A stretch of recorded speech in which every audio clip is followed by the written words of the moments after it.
Welcome to another episode of the comprehensive Primavera tutorials in which we focus on different aspects of planning and controlling your project through the Primavera software. Since the critical initial part of each project is about defining your calendars, in this tutorial we are going to focus on project calendars and how we can set up that, because these calendars vary from one project to another. So we are going to show how we can have our customized calendar and what kinds of points we should consider in defining our project calendars in Primavera software. Imagine that in your project calendars you have different assumptions and you want to consider them in Primavera software. For example, it is clear that what time your project is planning to be started in terms of the work days and the time hours that you have in your project. Furthermore, in real world project, you may have some days in which the project is stopped due to different circumstances, due to the external factors that you anticipate for your project. Furthermore, sometimes you may be forced to change the hour times of your project in the specific duration. We want to see how we can consider this assumption as other assumptions.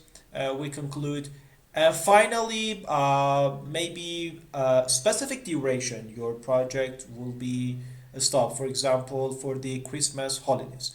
These are the sample assumptions that you may have in your project. This is important that what is your approach, as we explained in the MSP tutorial, how we can set up these assumptions in the MSP software.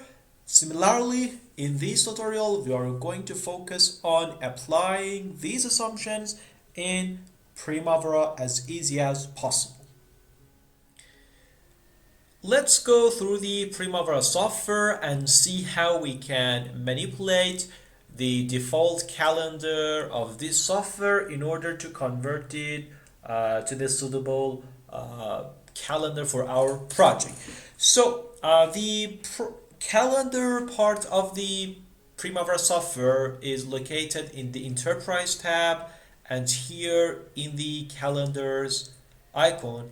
As you can see, by clicking on calendars, this window will open for you. There are different levels for your calendars in Primavera. The first one is global, the second one is resource, and the third one is project. When you have the calendar in the global format, it means that you can assign it to each project that you want. However, in the resource level, that special calendar is only defined for specific resources, and for the project is the same. That calendar can be applied to only some predefined project that you have assigned there. Since we want to have the calendar to assign different projects in Primavera, so therefore we choose the global part. Also, there are 4 different default calendars in Primavera, as you can see.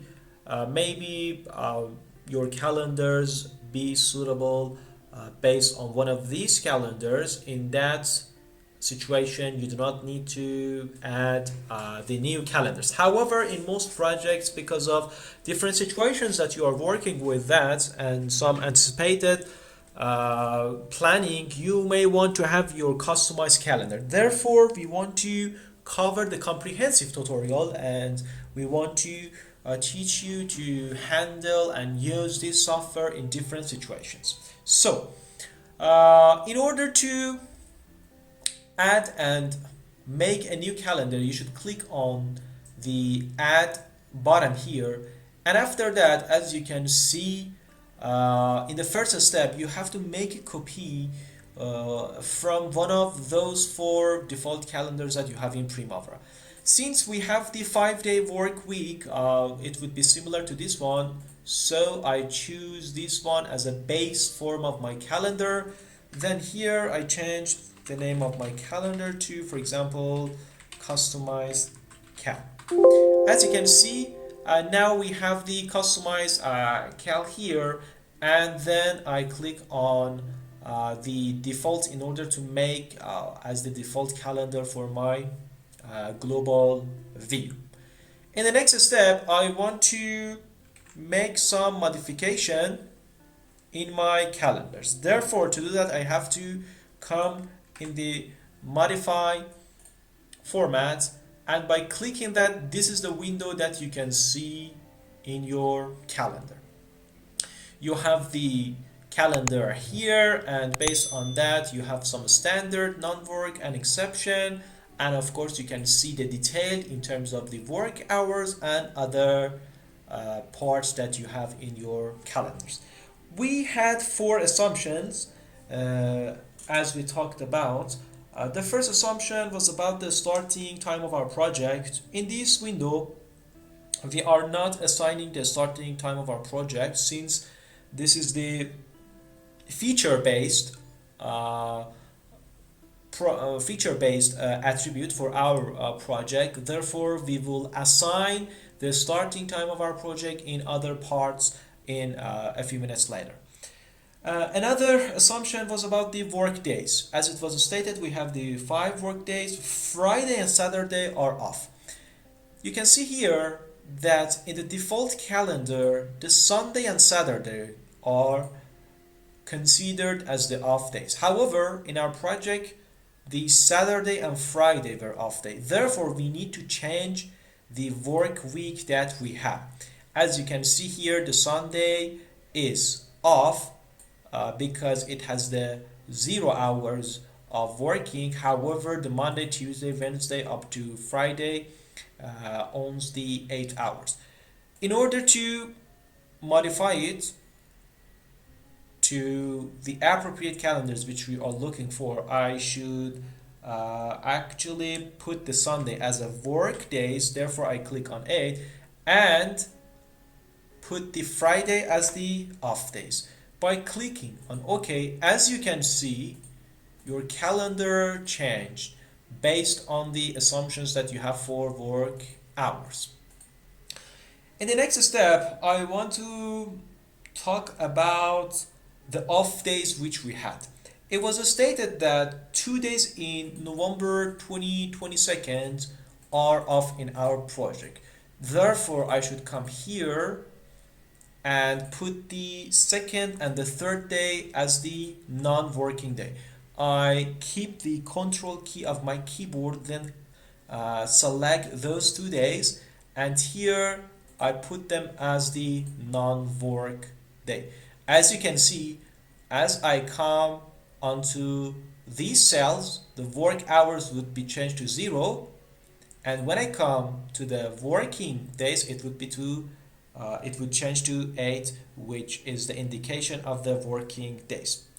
Another holidays that we had, it was started from the 5 of December to the 5 day of the January. Therefore, I again select these days as the non-work days, and then here again I should choose up to the the 5th of the January 2022 as the non-working. As you can see, by these action, you can easily define any duration as the holiday which you are looking for. This is much easier than MSP project that we had for assigning the calendars. In the next step, it was stated that the working hours which we had is 8 to 5 p.m. and of course we have 1 hour for lunch time. Let's go to the view of detailed work hours. As you can see, this is the details of work hours. It starts from 8 and it ends up to 5 o'clock. As you can see, we have 8 hours for working and 1 hour for the lunch time, for example. So the default time of our project is similar to the work hours and to the default work hours that we have here. We do not need to apply any changing here. However, it was stated as a third assumption that by the December 2022, we will have change in terms of working hours up to 24th. Therefore, I have to select these days which the working hours can be defined for them and change them based on the things which was stated as an assumption. It was stated that in these days, the working hours would be from 7 a.m. to 4 p.m. So therefore, I come here and double click on the 7, and as you can see, they would be considered as the working hours. And instead of that, I would have my work until the 4 p.m. And by clicking that, as you can see, these days would be considered as exceptions since I have changed the duration of working there. So, as you can see now, we have considered all 4 assumptions except the starting point of our project. We understand how we can apply the different working hours, the different working days, and if some days are holiday, as easy as possible. Then after that, I have to click on OK, and as you can see here, keep in mind to click on close in order to save all changes. As a last point of this tutorial, we are going to see how we can assign the starting date of our project to the project that we have.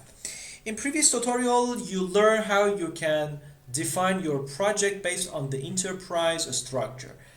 We want to work on this project actually. This is the APC project, and all examples and scenarios that we are going to have in this comprehensive tutorial is based on this project. In order to see the details of each project, you have to right click here, and then as you can see, there's a project details. By clicking on project details, this is the window which will open for you. This window has different parts in which we are going to actually examine each part of that in different tutorials based on our scenarios. Now we want to talk about the dates part of these properties about your project. Here in the dates part of your project, you can assign the first date of your project. For example, our project, imagine that it starts in the October 2022 from the second day, since the first day is off. Then I select that, and as you can see, the project plan start would change. So keep in mind, you should assign the project planning start time for each project in the detailed view of that. And here, as you can see, this is the Gantt chart format based on the calendar that you have defined. For example, in our calendar, the Friday and the Saturday is off, however, the Sunday is not off. This is the indication that we have assigned our calendar to our project. In the next step, we are going to talk about our task and activity, and we see that how these calendars can make a pivotal role in different parts of the project.